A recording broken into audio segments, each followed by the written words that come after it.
அந்த மாற்றுத்திறனாளியுடைய மனதிலும் எந்த வகையான ஒரு முடக்கம் ஏற்பட்டு விடக்கூடாது என்பதற்காக முகமது ரசூலுல்லா அவரை பூஸ்ட் பண்ணிக்கிட்டே இருப்பாங்க. அப்துல்லா இப்னு மஸ்ஊதை உங்களுக்கு தெரிந்த செய்திதான். ஒரு முறை மரத்தில் ஏறுவார். அவருடைய கால்கள் ரொம்பவும் சூம்பி போன நிலையில் ஒரு காரியத்தை செய்ய சொல்லுவாங்க ரசூலுல்லாஹ். அதுக்காக மரத்துல ஏறுவார். அப்ப சொல் என்று சிரிப்பார்கள் சுத்தி இருக்கிறவர்கள், அது காலப்பாரு அப்படின்னு. அப்பதான் பெருமானார் ஸல்லல்லாஹு அலைஹி வஸல்லம், என்ன இப்படி சொல்லிட்ட, ஹாதா ஹாதா அஇம்மத்தில் உம்மா அப்படின்வாங்க. இவர் பிற்காலத்துல சமூகத்தின் மிகச்சிறந்த இமாம் அப்படின்னு சொல்லுவாங்க அப்துல்லா இப்னு மஸ்ஊதை. ஒரு மூமின் நன்மையான காரியங்களில் போட்டி மனப்பான்மையோடு இருக்க வேண்டும். சொர்க்கத்தில் யார், நீ யார் நான் யார் முந்துவது அப்படின்ற அந்த ஒரு போட்டி நிலவக்கூடிய ஒரு மூமினாக அவன் மாற வேண்டும் என்பதற்காக இப்படிப்பட்ட உத்வேகமான ஆயத்துக்கள் நிறைய இடங்களிலே இடம்பெற்றிருக்கிறது சகோதரர்களே. சரி, ஹைர், அல்ஹம்துலில்லாஹ். இந்த விஷயத்தில் பெருமானார் ஸல்லல்லாஹு அலைஹி வஸல்லம் அவர்கள், சஹாபாக்கள் நன்மையான காரியங்களில் பெரும் மெனக்கெடல், பெரும் முயற்சி செய்து அவர்கள் வெற்றி பெற்றார்கள் என்பதை நாம் பார்க்கும்போது, ஒருமுறை முஹம்மது ரசூலுல்லாஹி ஸல்லல்லாஹு அலைஹி வஸல்லம் அவர்களும் சஹாபாக்களும் பள்ளிவாசலை கடந்து, அதாவது பள்ளிவாசலுக்குள்ளேயோ அல்லது பள்ளிவாசலை கடந்தோ செல்லக்கூடிய சமயத்தில் ஹஜரத் அப்துல்லா இப்னு மஸ்ஊத் ரலியல்லாஹு உள்ளே அமர்ந்த நிலையில இறைவனை புகழ்கிறார், அல்லாஹ்வை புகழ்கிறார், நபிகள் நாயகம் ஸல்லல்லாஹு அலைஹி வஸல்லம் அவர்கள் மீது அதிகப்படியான ஸலவாத்துகளை மொழிகிறார். இதை பார்த்த பெருமானார் ஸல்லல்லாஹு அலைஹி வஸல்லம் அவர்கள் கொஞ்ச நேரம் அப்படியே அவரையே பார்த்துக்கிட்டு இருக்கிறாங்க. அப்துல்லா இப்னு மஸ்ஊத் இனிமையான குரல் வளம் உள்ளவர், தேர்ச்சி பெற்றவர், அரபு இலக்கணத்திலே புகுந்து விளையாடுவார், சட்ட நுணுக்கங்களிலே புகுந்து விளையாடுவார். அந்த மாதிரி ஒரு பர்சன் அவர். அவரை பார்த்த பெருமானார் ஸல்லல்லாஹு அலைஹி வஸல்லம் சல் ஓ தா அப்படின்றாங்க. இந்த ரசூல் அல்லாஹ்வை புகழ்ந்து அதுக்கப்புறம் பெருமானார் ஸல்லல்லாஹு அலைஹி வஸல்லம் அவர்கள் மீது ஸலவாத்தை சொல்லிட்டு அப்படியே அந்த இதுலயே இருக்கக்கூடிய அந்த நபரை பார்த்து சொன்னாங்க, சல் ஓ தா, நீ இனிமேல் அல்லாஹ்விடத்துல கேளு, நீ என்ன கேட்டாலும் அல்லாஹ் தஆலா உனக்கு தந்துடுவான், நீ கொடுக்கப்பட்டவனாக மாறுவ அப்படின்ற மாதிரி சொன்னாங்க. ஆனா அவர் அல்லாஹ்வை புகழ்வதிலும் பெருமானார் ஸல்லல்லாஹு அலைஹி வஸல்லம் மீது ஸலவாத் சொல்வதிலும் முனைப்போட இருந்ததுனால பெருமானார் ஸல்லல்லாஹு அலைஹி வஸல்லம் வார்த்தைகள் காற்றில் கலந்து போனதே ஒழிய அவர் காதில் கலந்து போகவில்லை. பொதுவாகவே சில நேரத்துல நம்ம நல்ல வேலை பார்த்துக்கிட்டு இருப்போம், முக்கியமான ஆட்கள் நம்மளை கூப்பிடும் போது நமக்கு தெரியாது. நல்ல வேலை பார்த்துக்கிட்டு இருப்போம், நம்மள்ட்ட ஒரு முக்கியமான விஷயத்த பேசுவாங்க, அதுக்கப்புறமா நீங்க என்ன சொன்னீங்கன்னு சொல்லிட்டு கேட்போம். ஏன்னா நம்முடைய கவனம் முழுக்க முழுக்க அந்த வேலை முடிய வேண்டும் என்பதில் தான் இருக்குமே ஒழிய வர்றவர் என்ன பேசுறாரு அப்படின்றதுல இருக்காது.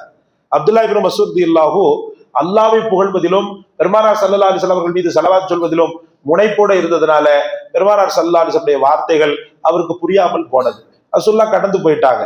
அபூபக்கர் சித்திக்கும் உமர் ரலியல்லாஹு அவர்களும் உன்னிப்பாக பார்த்துட்டாங்க. எவ்வளவு பெரிய கிஃப்ட ரசூலுல்லாஹ் கொடுத்துருக்காங்க, இவங்க கண்டுக்கறலையே அப்படின்னு சொல்லிட்டு ரெண்டு பேரும் அப்படி கவனிச்சுட்டு போயிட்டாங்க. அடுத்த நாள் சையதுனா உமர் ரலியல்லாஹு ரொம்பவும் தீவிரமாக அப்துல்லா இப்னு மஸ்ஊத் ரலியல்லாஹு ஒரு இடத்துல வர்றாங்க. வந்துட்டு, நேற்றைய தினம் நீ பள்ளிவாசல்ல உட்கார்ந்து அல்லாஹ்வையும் ரசூலையும் நீ இப்படி பண்ண இல்லையா, அல்லாஹ்வை புகழ்ந்த ரசூல் ஸல்லல்லாஹு அலைஹி வஸல்லம் அவர்கள் மீது ஸலவாத்தை மொழிந்து அது மாதிரி ஹம்திலேயே ஈடுபட்டுக்கிட்டு இருந்தேன். அப்ப ரசூல் ஸல்லல்லாஹு அலைஹி வஸல்லம் அவர்கள் ஒரு விஷயத்தை, ஒரு வாழ்த்தை, ஒரு பஷாரத்தை உனக்கு சொன்னாங்க, அது உனக்கு தெரியுமான்னு சொல்லிட்டு கேட்டாங்க. உனக்கு தெரியுமான்னு சொல்லிட்டு கேட்டாங்க. என்ன அப்படின்னு சொல்லிட்டு அவர் கேட்கிறாரு. கேட்கும்போது விளக்கம் சொல்றாங்க ஹஜ்ரத் உமர் ரலியல்லாஹு. சொன்னதான் தாமதம். அவர் சொல்றாரு, உங்களுக்கு முன்னாடி அபூபக்கர் சித்திக் ரலியல்லாஹு சொல்லிட்டு போயிட்டாங்க அப்படின்னு. அப்ப அவங்க சொல்றாங்க, ஹஜ்ரத் உமர் ரலியல்லாஹு, எதிலையுமே அவரை நான் முந்தலாம் என்று நினைத்தாலும் அபூபக்கரை என்னால் நன்மையான காரியங்களில் முந்த முடியவில்லையே அப்படின்னு சொல்லிட்டு ஆதங்கப்படுறாங்க. ஆதங்கப்படுத்திட்டு அந்த இடத்தை விட்டு நகர்றாங்க. பிரிதொரு சந்தர்ப்பத்தில் அப்துல்லா இப்னு மஸ்ஊத் ரலியல்லாஹு அவர்களுக்கு திறமையான முறையில் குரல் வளம் இருந்தது என்று நான் சொன்னேன் அல்லவா. பெருமானார் ஸல்லல்லாஹு அலைஹி வஸல்லம் அவர்கள் ரொம்ப அவரை ரொம்பவுமே என்ன செய்வாங்கன்னா, அவரை உத்வேகப்படுத்தக்கூடிய விஷயங்களை சொல்லி கொண்டே இருப்பாங்க. நான் ஏற்கனவே உங்களுக்கு சொன்னதுண்டு, அப்துல்லா இப்னு மஸ்ஊத் ரலியல்லாஹு ஒரு மாற்றுத்திறனாளி, கால்கள் சரியான முறையில் வளர்ச்சி அடையாதவர். அந்த மாற்றுத்திறனாளியுடைய மனதிலும் எந்த வகையான ஒரு முடக்கம் ஏற்பட்டு விடக்கூடாது என்பதற்காக முகமது ரசூலுல்லாஹ் அவரை பூஸ்ட் பண்ணிக்கிட்டே இருப்பாங்க அப்துல்லா இப்னு மஸ்ஊதை. உங்களுக்கு தெரிந்த செய்திதான், ஒரு முறை மரத்தில் ஏறுவார். அவருடைய கால்கள் ரொம்பவும் சூம்பி போன நிலையில் ஒரு காரியத்தை செய்ய சொல்லுவாங்க ரசூலுல்லாஹ், அதுக்காக மரத்துல ஏறுவார். அப்ப சொல் என்று சிரிப்பார்கள் சுத்தி இருக்கிறவர்கள், அது காலப்பாரு அப்படின்ட்டு. அப்பதான் பெருமானார் ஸல்லல்லாஹு அலைஹி வஸல்லம், என்ன இப்படி சொல்லிட்டேன், ஹாதா ஹாதா அஇம்மத்தில் உம்மா அப்படிங்குவாங்க. இவர் பிற்காலத்துல சமூகத்தின் மிகச்சிறந்த இமாம் அப்படின்னு சொல்லுவாங்க அப்துல்லா இப்னு மஸ்ஊத. அத்தனை பேருடைய அந்த ஒரு விதமான கிண்டல் கேலி அவ்வளத்தையும் அடிச்சு நொறுக்கிட்டு அந்த வார்த்தைய ஆதா அஇம்மத்துல் உம்மா, இந்த உம்மத்தினுடைய மிக பெரும் இமாம் அவர் அப்படின்னு சொல்லுவாங்க. ஐம்மான்னா ரொம்ப பெரிய இமாம், இமாம்னா தான் ஒரு இமாம், ஐம்மான்னு சொன்னா ரொம்ப பெரிய இமாம். இமாம்னா சாதாரண இமாம். அந்த அப்துல்லா இப்னு மஸ்ஊத் ரலியல்லாஹு கலாம் ஷரீஃபை ஓதக்கூடிய ஒரு நேரம் அடிக்கடி பெருமானார் ஸல்லல்லாஹு அலைஹி வஸல்லம் அவரை ஓத கேட்டிருக்கிறாங்க. நீ ஓது, நான் கேட்கிறேன் அப்படின்னு சொன்னாங்க. ஒரு முறை அவரை ஓதி கொண்டிருக்கிறார், வீட்டில் வைத்து ஓதி கொண்டிருக்கிறார். பெருமானார் ஸல்லல்லாஹு அலைஹி வஸல்லம் அவர்கள் ரொம்பவே லைப்பாக அவரை உற்று கவனிக்கிறார். உற்று கவனிச்சுட்டு சஹாபாக்களோடு ரசூல் ஸல்லல்லாஹு அலைஹி வஸல்லம் பிரியும் போது சொன்னாங்க, குர்ஆனை அப்படியே இறங்கிய வடிவத்தில் கொஞ்சம் கூட மாற்றம் இல்லாமல் நீங்கள் புரிந்து கொள்ளவோ உணர்ந்து கொள்ளவோ வேண்டுமானால் அப்துல்லா இப்னு மஸ்ஊத் ஓதுவதை கேளுங்கள். நீங்க பியூரா குர்ஆன் ஓதணும்னு ஆசைப்பட்டீங்கடா, அவர் எப்படி ஓதுறாரோ அதே போல ஓதுங்கண்டாங்க சஹாபாக்களுக்கு மத்தியில். சஹாபாக்களுக்கு ஒரு ஆர்வம், அவரை பற்றி இந்த வார்த்தையை பஷாரத்தை சொன்னது. அதே போல ஹஸரத் உமர் ரலியல்லாஹு அன்ஹு வேகமாக ஹஸரத் அப்துல்லா இப்னு மஸ்ஊத் ரலியல்லாஹு ஒரு இடத்துல வந்து, எவ்வளவு பெரிய பஷாரத்தை உனக்கு கொடுத்துருக்காங்க தெரியுமா ரசூலுல்லாஹ், நீ வாங்கிக்கிட்டே இருக்கேப்பா, உன்னை பார்த்தா பொறாமையா இருக்கு அப்படின்னு சொல்லிட்டு இந்த விஷயத்தை சொல்லும் போது சிரிக்கிறார். அவர் சிரிக்கிறார் அப்துல்லா இப்னு மஸ்ஊத். நான் ஓதுன மாதிரி நீங்க எல்லாம் ஓதுங்கன்னு சொல்லி ரசூலுல்லாஹ் சொன்னாங்க இல்லையா, இந்த விஷயத்த அபூபக்கர் ரலியல்லாஹு எப்பவோ சொல்லிட்டாங்க, என்கிட்ட காலையிலேயே வந்து சொல்லிட்டு போயிட்டாங்க. ஒரு மூமினுடைய உள்ளத்தில் சந்தோஷத்தை ஏற்படுத்துவது இபாதத்துல பெரிய இபாதத், ஹைர்ல பெரிய ஹைர். அந்த ஹைருடைய விஷயத்தில் அல்லாஹ் சொல்றான் இல்லையா, இஸாரிஊன ஃபில் ஹைராத், அந்த ஹைருடைய விஷயத்தில் ஒவ்வொரு சஹாபாக்களும் ஒவ்வொரு சஹாபாக்களை முந்திக் கொண்டு செயல்பட்டார்கள்.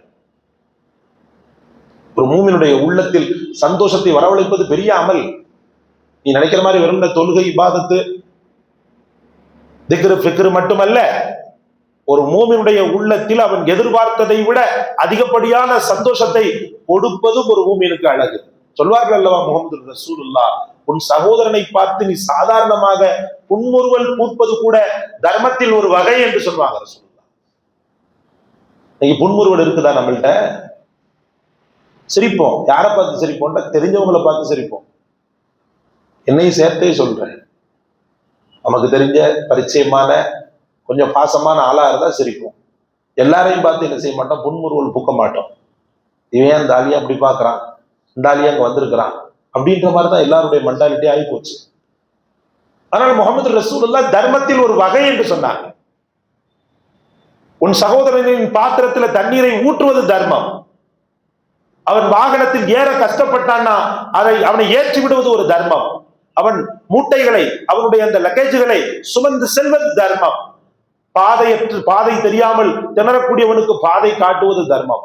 ஒரு பார்வையற்றவனுக்கு உதவுவது தர்மம் என்று தர்மத்தின் பட்டியலை போட்ட பெருமானார் அதுல பேசிக்கா என்னதை வச்சாங்கண்டா, ஒரு மூமினின் உள்ளத்தை சந்தோஷப்படுத்துவதை வைத்தாங்க. சந்தோஷப்படுத்துவதை வைத்தாங்க.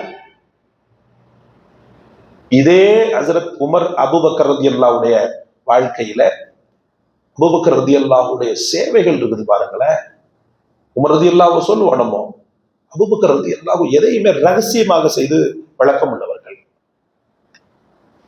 அவங்க ஆட்சி காலத்துல ஒரு புதுமையான ஒண்ணு கொண்டு வந்து, இன்னைக்கு அந்த வயதானவங்களுக்கு வருது, அது என்னது, பென்ஷன் தானே. இந்த பென்ஷன் நடைமுறையை அழகாக கட்டமைப்பு செய்தவர்கள் ஹஸரத் அபூபக்கர் சித்திக் நாயகம். ரொம்ப அற்புதமான முறையில செய்தாங்க. என்ன, இந்த காலத்துல நம்ம காசு அனுப்புறோம், அப்ப என்ன பண்ணுவாங்க தெரியுமா ஹஸரத் அபூபக்கர் சித்திக் ரலியல்லாஹு, வயது முதிர்ந்த விதவைகள், வாழ வழியற்ற பெரியவர்கள், வயது முதிர்ந்தவர்கள், நோயாக வீட்டில் முடங்கி கிடக்கக்கூடியவர்கள், மாற்றுத்திறனாளி வயோதிகர்கள், மெயினா மாற்றுத்திறனாளி வயோதிகர்கள். மாற்றுத்திறனாளி வயோதிகர்கள் சொன்னா கண் பார்வை போயிடும். ஒரு வயதானவனுக்கு கைகால் முடங்குறத விட முதல்ல என்னது போகும்? வயதானா கண் பார்வை போயிடும். குறைஞ்சு குறைஞ்சு குறைஞ்சு குறைஞ்சு ஒரு கட்டத்துக்கு மேல கண் பார்வை இருக்காது, செவித்திறன் இருக்காது. அல்லாஹ் உங்களையும் என்னையும் மௌத் வரைக்கும் பாதுகாப்பானாங்க. அந்த மாதிரி சூழ்நிலையில ஒரு பார்வையற்ற ஒரு முதிய பெண் அவங்க வீட்டுக்கு ஹஜரத் அபூபக்கர் சித்திக் ரலியல்லாஹு அடிக்கடி என்ன செய்வாங்கன்னு சொன்னா போய் அவங்களுக்கு உண்டான உதவிகளை செய்வாங்க.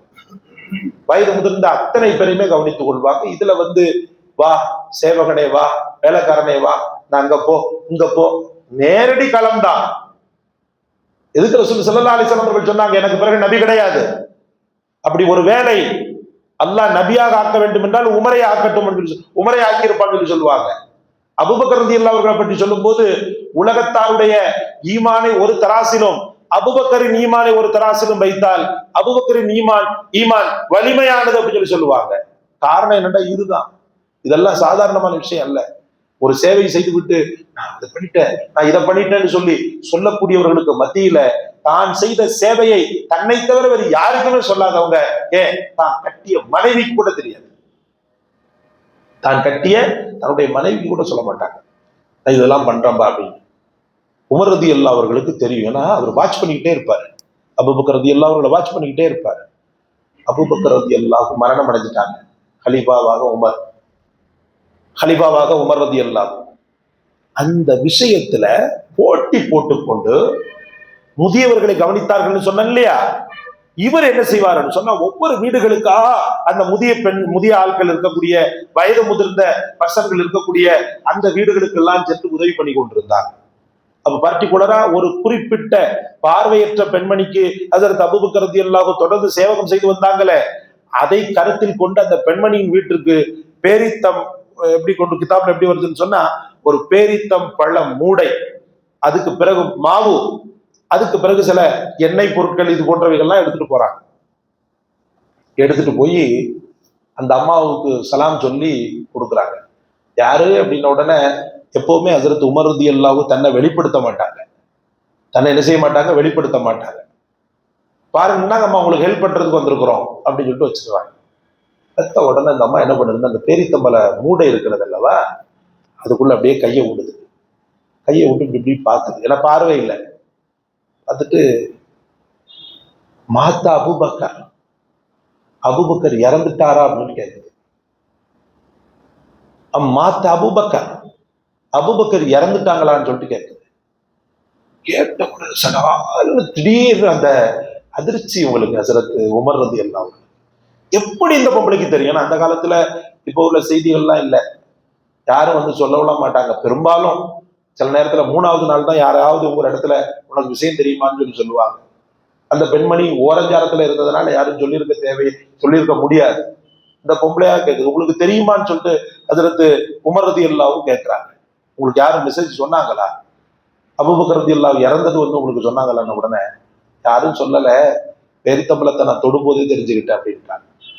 பேரித்தம்பளத்தை தொடும்போது தெரிஞ்சுக்கிட்டீங்களா, எப்படிமான்னு சொல்லி கேட்கிறாங்க.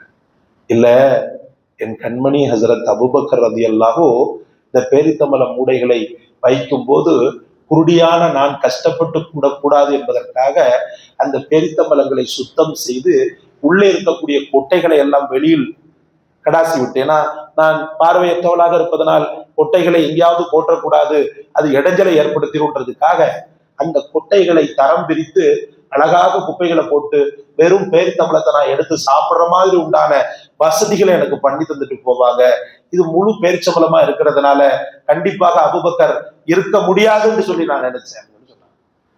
வேற யாரோ தான் வந்திருக்கிறா, அபூபக்கர் இருந்திருக்க முடியாது அப்படின்னு. ஏன்னா தொடர்ந்து அவங்க தான் எனக்கு உதவி பண்ணிட்டு இருக்கிறாங்க அப்படின்னு உடனே கண் கலங்கி அழுதாங்க அப்படின்றது வரலாறு. நான் எதுக்காக சொல்ல வர்றேன்னு சொன்னா, இப்படி ஒவ்வொரு விஷயத்திலேயுமே போட்டி போடுறது ஒரு பெரும் ஆரோக்கியம். எதுல போட்டி? நீ பணக்காரனா நான் பணக்காரனான்னு போட்டி இல்லை.